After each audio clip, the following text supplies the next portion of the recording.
ब्रह्मभ्यः कृणुता प्रियम अथर्ववेद, अर्थात बुजुर्गों से शिष्टाचार बरतो।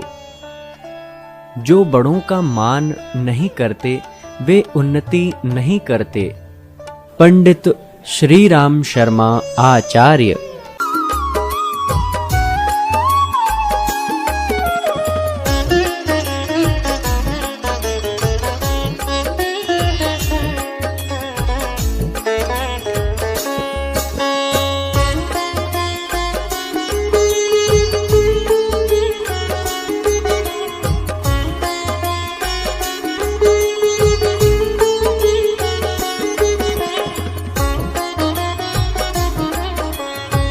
वो व्यक्ति जवान कहलाता है, वो व्यक्ति जीवन में सफल कहलाता है जो समय को पहचानता है, अपने अंदर बल को पैदा करता है और भगवान की योजना में कंधे से कंधा मिला करके चलता है। जिसके अंदर इतना समर्पण, जिसके अंदर इतना विश्वास, जिसके अंदर इतनी श्रद्धा आ जाती है कि साहब भगवान का काम है, मुझे नुकसान होगा तो क्या दिक्कत, मैं व्यक्तिगत रूप से नुकसान सहने को तैयार हूं, पर यदि परमात्मा का कार्य है तो करने के लिए अपना जीवन लगाने के लिए तैयार हूं। दोस्तों, इस श्रद्धा और समर्पण की आवश्यकता है, इस विश्वास की आवश्यकता है। जायदाद किसी के हाथ में नहीं ठहरी है, जो ठहरती है उसका नाम है विरासत। और विरासत जिस चीज़ से परिभाषित होती है दोस्तों, उसका नाम है संस्कार, उसका नाम है मूल्य, उसका नाम है आदर्श, उसका नाम है व्यक्तित्व। जायदाद तो पैसे से परिभाषित होती है, और पैसा आदमी को 50 तरीक़ों से मिल जाता है। ज़मीन पर पड़ा हुआ मिल जाता है, लॉटरी खुलने पर मिल जाता है, डाका डालने पर मिल जाता है, किसी को मारने पर मिल जाता है।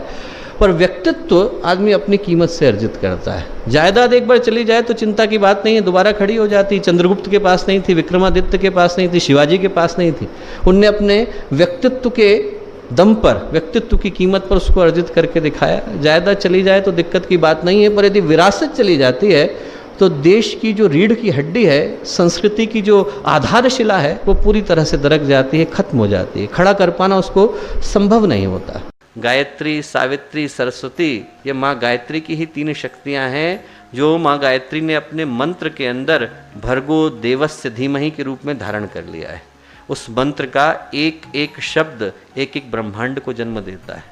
उस मंत्र का एक एक शब्द यूं ही नहीं, ऐसे ही नहीं है कि उसको ला करके रख दिया गया। गायत्री मंत्र के एक एक शब्द में ताकत इतनी है कि वो अपनी ऊर्जा से एक एक सृष्टि को और एक एक ब्रह्मांड को जन्म दे सकता है। वही 3 शक्तियाँ 3 लोकों का निर्माण करती हैं।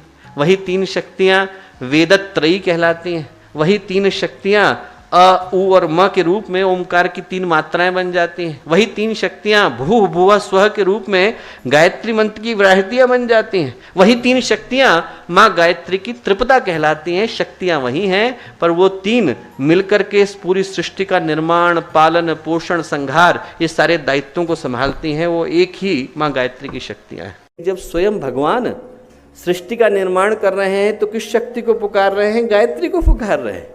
जब भगवान असुरता का संहार कर रहे हैं, स्वयं भगवान संहार कर रहे हैं, तो जिस शक्ति को पुकार रहे हैं, गायत्री को पुकार रहे हैं। जब भगवान वेदों का ज्ञान निःसृत कर रहे हैं तो जिस शक्ति को पुकार रहे हैं, गायत्री को पुकार रहे हैं, वेद माता। जब स्वयं भगवान उस शक्ति को पुकारते हैं दोस्तों, तो यदि हम और आप उस शक्ति को पुकारेंगे तो जीवन किस शिखर पर जाकर के बैठेगा ये कौन जानता है। आदमी कल्पना करके देखे, महसूस नहीं कर पाता आदमी, क्योंकि जिंदगी भर उसी मंत्र को दोहराते दोहराते उसके मूल्य को हम लोग भूल जाते हैं। पर जो शक्ति को हम लोग पुकार रहे हैं, उस शक्ति के अंदर पूरे सृष्टि के निर्माण की और पूरी सृष्टि के विस्तार की संभावनाएं छिपी पड़ी हैं। भारतीय संस्कृति का दोस्तों जितना भी ज्ञान है, उस सारे की सारी ज्ञान की यदि कहीं एक जगह पर बीज रूप में संभावना है तो वो गायत्री के अंदर है। यदि आदमी की कामनाएं अनंत हो, पर न उस पर तप हो, न पुण्य हो, न समझ हो, न शक्ति हो, न सामर्थ्य हो, तो मिलेगा कुछ नहीं। पर कामनाएं अनंत है, मिलना कुछ है नहीं। तो ऐसे में व्यक्ति को असंतोष और अभाव के अलावा कुछ मिलता नहीं। जो मिलता है वो आदमी को कम ही नजर आता है, और जब व्यक्ति को जो मिला वो कम नजर आएगा तो उसको पूरा करने के लिए आदमी अनैतिकता का सहारा लेता है। घूस, भ्रष्टाचार, बेईमानी, चोरी आदमी करता क्यों है? अपराध करता क्यों है? आवश्यकताओं के लिए नहीं करता दोस्तों, आदमी मन के असंतोष के लिए करता है। नहीं तो आदमी, आप कल्पना करके देखिए, जो अरबों खरबों कमा करके बैठे हैं, उनको भ्रष्टाचार करने की क्या जरूरत है? आपके पास है? अरबों खरबों लेने के बाद आदमी भ्रष्टाचार करता है, और इसलिए करता है क्योंकि मन में असंतोष है, जो मिला उसको कम नजर आता है, और जब मन में असंतोष हो तो आदमी के लिए कुबेर का खजाना भी कम पड़ जाता है।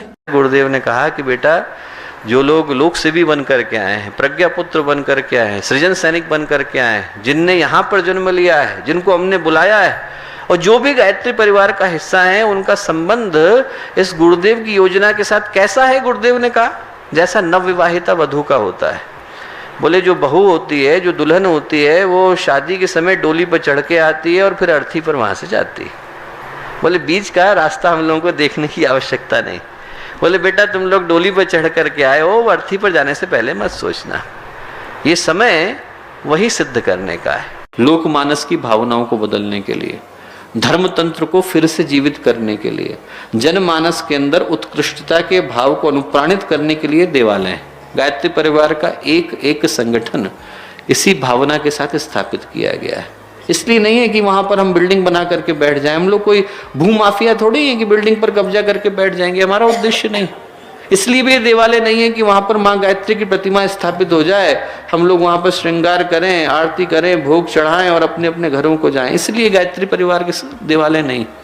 जिंदगी भर गुरुदेव ने इसी जड़ता से लड़ने में लगाया। यदि हम लोग अपने देवालयों को ये सूरत और सीरत दे करके बैठ जाएंगे दोस्तों, तो जब शरीर छोड़ने के बाद गुरुदेव से मुलाकात होगी तो हम लोग अपनी नजरें ऊपर नहीं कर सकेंगे।